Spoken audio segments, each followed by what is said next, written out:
Olá, boa noite, tudo bem com você? Começando nesta quarta-feira mais uma edição do Jornal da Difusora. Confira o que foi notícia hoje no Maranhão. Grupo preso por suposto envolvimento em facção recebia ordens de dentro da penitenciária em Pedrinhas. Na região tocantina, policial militar é investigado por envolvimento em morte de jovem em bar. Após 7 meses de interdição, obras no terminal rodoviário de São Luís iniciam amanhã. A Assembleia Legislativa aprova texto da reforma da Previdência para servidores estaduais. E no Dia da Consciência Negra, estudantes de Codó participam de marcha Zumbi dos Palmares. Seja bem-vindo à sua casa. Está começando agora o Jornal da Difusora.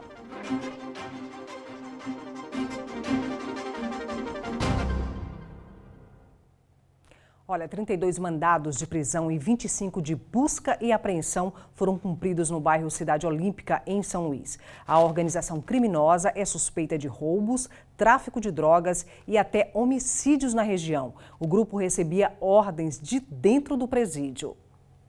8 dos 9 mandados de prisão foram cumpridos no Complexo Penitenciário São Luís. O suspeito de liderar o grupo é o Gaspar, que está preso desde 2013 e responde por vários crimes.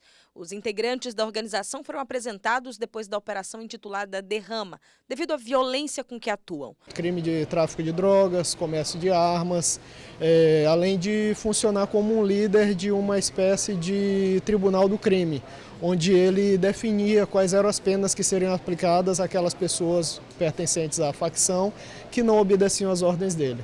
Dos integrantes, 9 eram mulheres que, segundo a polícia, atuavam na distribuição de drogas. Um dos alvos da operação era o Luan, que foi assassinado na Curva dos 90 nesta terça-feira, supostamente em confronto com outro grupo criminoso.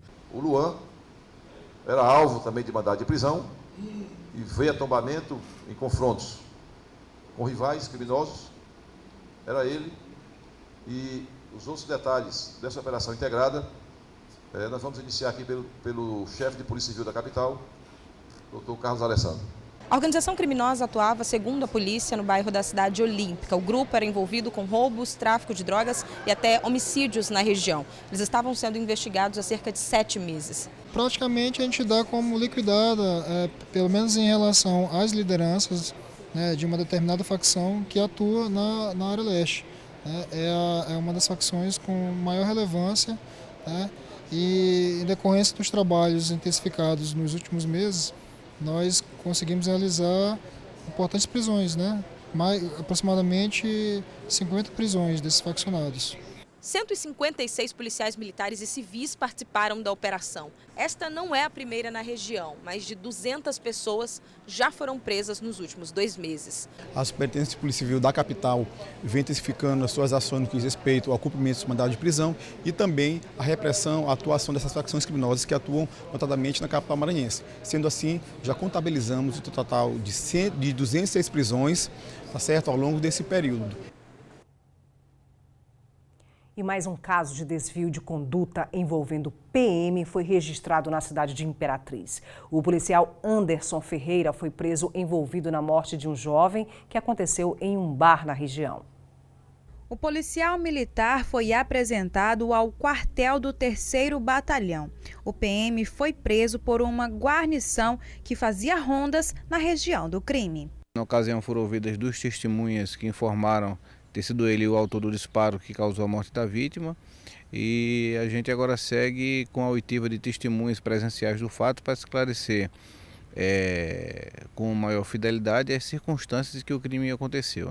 A vítima foi identificada como Wellington dos Santos Oliveira, 22 anos. Anderson Ferreira da Silva foi incorporado à Polícia Militar no ano de 2017 e lotado no 37º Batalhão, com sede no município de Grajaú. O PM foi autuado em flagrante por homicídio doloso, de acordo com o artigo 121 do Código Penal. De acordo com a polícia, após o flagrante com o policial foram apreendidos alguns pertences, entre eles uma arma de fogo da corporação que será submetida a exame pericial. A vítima teria partido para cima do autor no intuito de subtrair seu armamento. Então, nessa ocasião, houve uma luta corporal entre os dois. Em seguida, houve a deflagração do disparo. Vamos agora com outras notícias pelo Maranhão. No município de Açailândia, câmeras de segurança flagraram esse homem encapuzado invadindo ontem uma casa. Durante a ação criminosa, o suspeito aproveitou que o local estava vazio e furtou uma moto. Até agora, o homem continua foragido. Um grave acidente foi registrado ontem na BR-316 em Bacabal. O homem ainda não identificado foi atropelado por um carro e socorrido depois por uma equipe do SAMUR. Segundo testemunhas, a vítima estava sob efeito de drogas. No Dia da Consciência Negra, estudantes da cidade de Codó participaram hoje pela manhã da Marcha Municipal Zumbi dos Palmares. Segundo a coordenação do evento, 80% da população codoense se declara negra ou parda. E daqui a pouco, mulher morre atropelada por caçamba enquanto andava de bicicleta em Imperatriz. E ainda, a Assembleia Legislativa aprova texto da reforma da Previdência para servidores estaduais.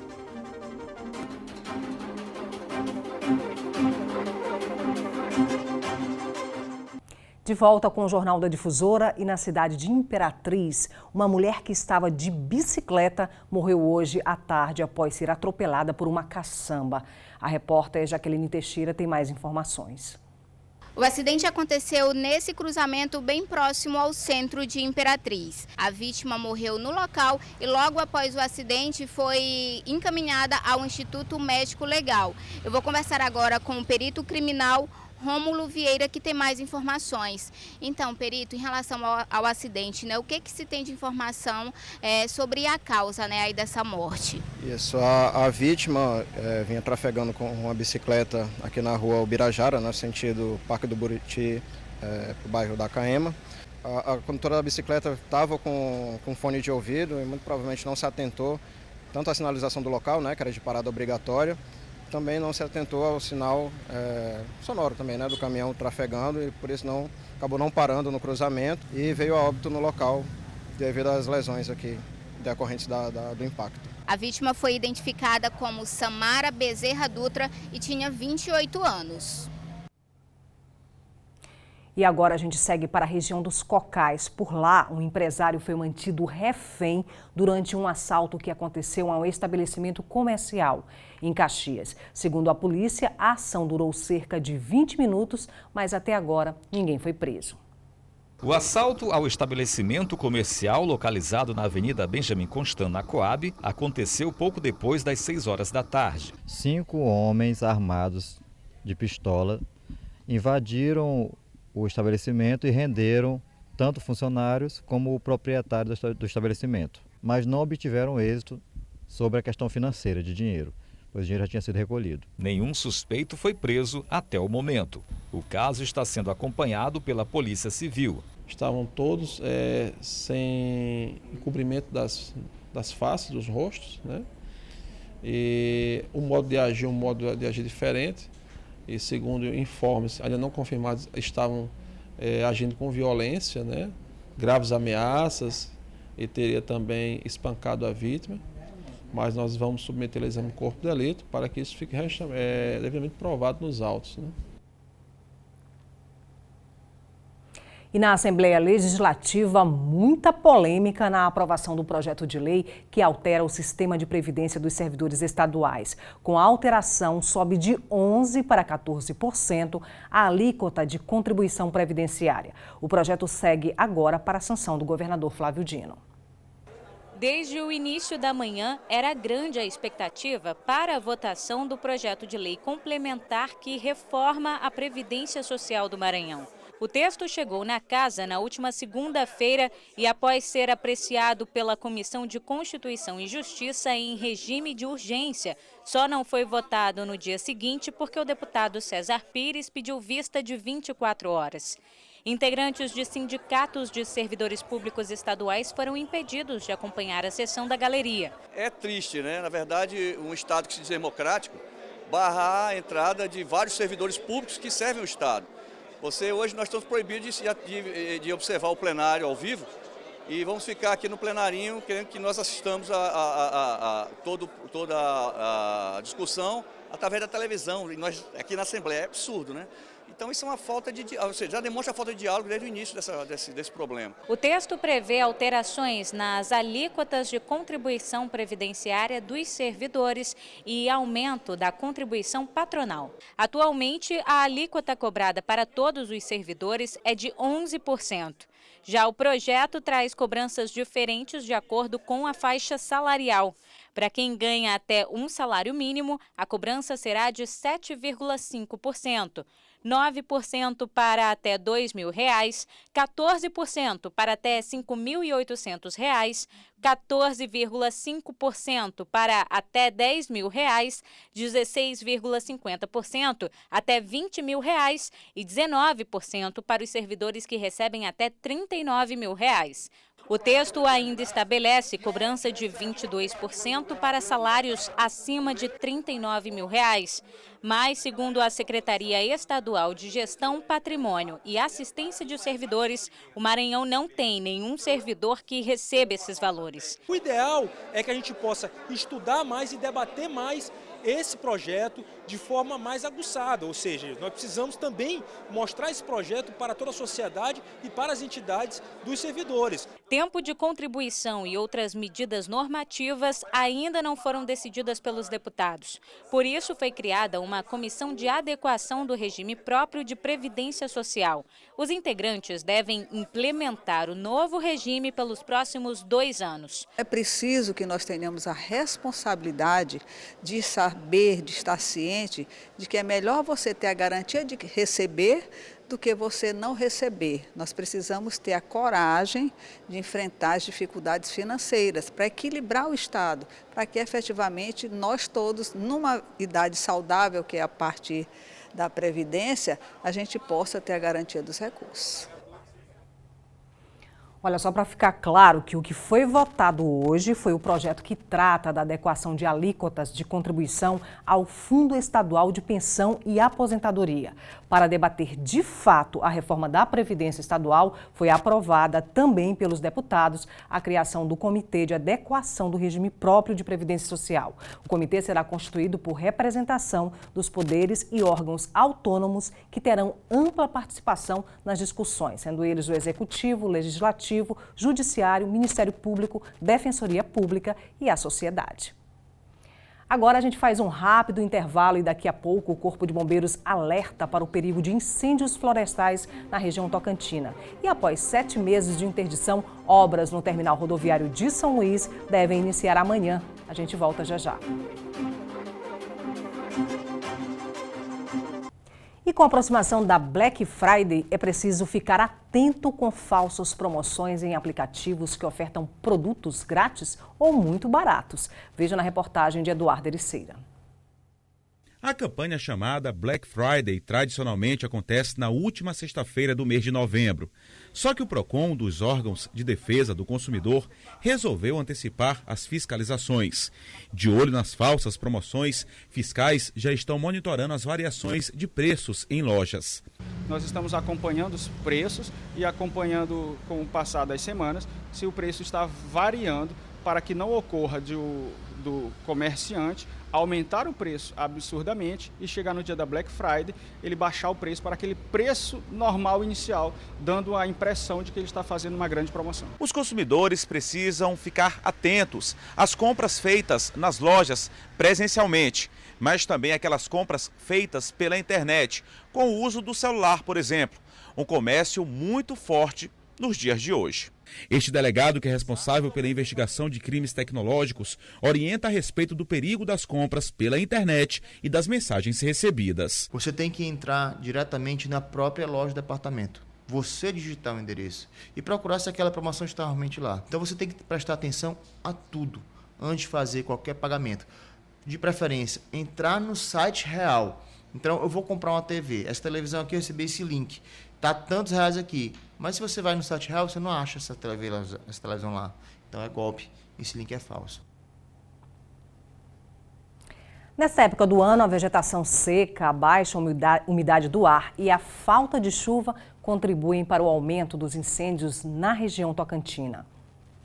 O volume de chuva para o mês de novembro não é o esperado e a vegetação seca ainda é cenário para ocorrências de incêndio. como neste caso, onde moradores de um loteamento e residenciais vizinhos próximo ao bairro Santa Inês viram as chamas se aproximarem e a rua coberta pela fumaça. Segundo o Corpo de Bombeiros, o incêndio ocorrido aqui nesta área na noite da última segunda-feira começou depois que alguém resolveu utilizar fogo para limpar parte do terreno. As chamas se espalharam e a fumaça incomodou a vizinhança. Com certeza, esse incêndio foi de ação humana, né? Ou seja, alguém ateou fogo para a limpeza do terreno. O uso do fogo está proibido no estado do Maranhão para tanto limpeza de terreno quanto para a prática de plantio, até para a criação de gado, né, para a limpeza de pasto, está proibido. Os condutores de 2 veículos ficaram sem visibilidade. Os carros caíram numa vala próxima à vegetação em chamas. Moradores tentaram apagar o fogo, que só foi controlado com a chegada do Corpo de Bombeiros. O comando do 3º BBM afirma que no ano passado, o mês de novembro, fechou com 5 ocorrências de incêndio à vegetação. Os números de novembro desse ano ainda não foram divulgados. Olha, depois de 7 meses de interdição, devem ser iniciadas a partir de amanhã as obras no terminal rodoviário de São Luís. O anúncio foi feito hoje pela Agência Estadual de Mobilidade Urbana. A situação já se arrasta há mais de 7 meses desde a interdição por parte da Defesa Civil de 15 das 30 plataformas existentes no terminal, devido ao risco de desabamento da cobertura. Além desse transtorno, são inúmeros os problemas na rodoviária de São Luís. Quem revela são os próprios usuários. Aqui os passageiros é assim, é tudo jogado, não tem ninguém que faça nada, entendeu? Aí a gente vive assim, o usuário é que sofre, né? Do atendimento, que às vezes precisa mais, e no banheiro. Nesta quarta-feira, o presidente da Agência de Mobilidade Urbana esteve no terminal e levou para o conhecimento da atual empresa administradora o documento que informa a saída dela do local, que deve acontecer nos próximos dias, e a ordem para a imediata execução das obras.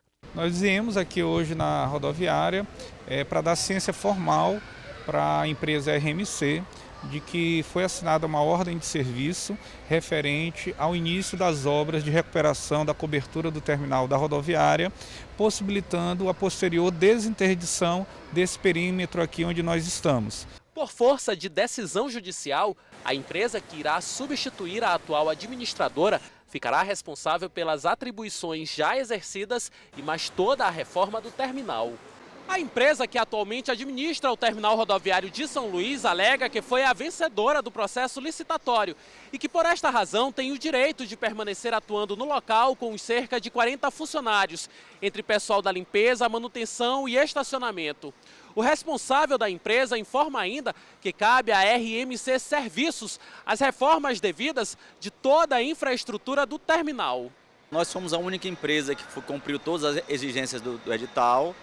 E, na realidade, a gente já estava aguardando uma resposta positiva por parte do Judiciário, dizendo que a gente realmente teria ganhado a licitação. A RMC Serviços afirma que já entrou com todos os recursos cabíveis na Justiça para garantir a permanência dela na rodoviária. A gente entrou com todos os recursos possíveis e acredito que a Justiça será feita e a gente vai continuar aqui administrando o terminal rodoviário de São Luís, porque nossa empresa foi a única habilitada legalmente para ficar aqui. As reportagens dessa edição você pode rever no portal MA10. Interaja também com a gente em nossas redes sociais. Muito obrigada pela sua audiência. A gente encerra o Jornal da Difusora desta quarta-feira com imagens ao vivo da Praça Benedito Leite, na região central de São Luís. Uma boa noite e até amanhã.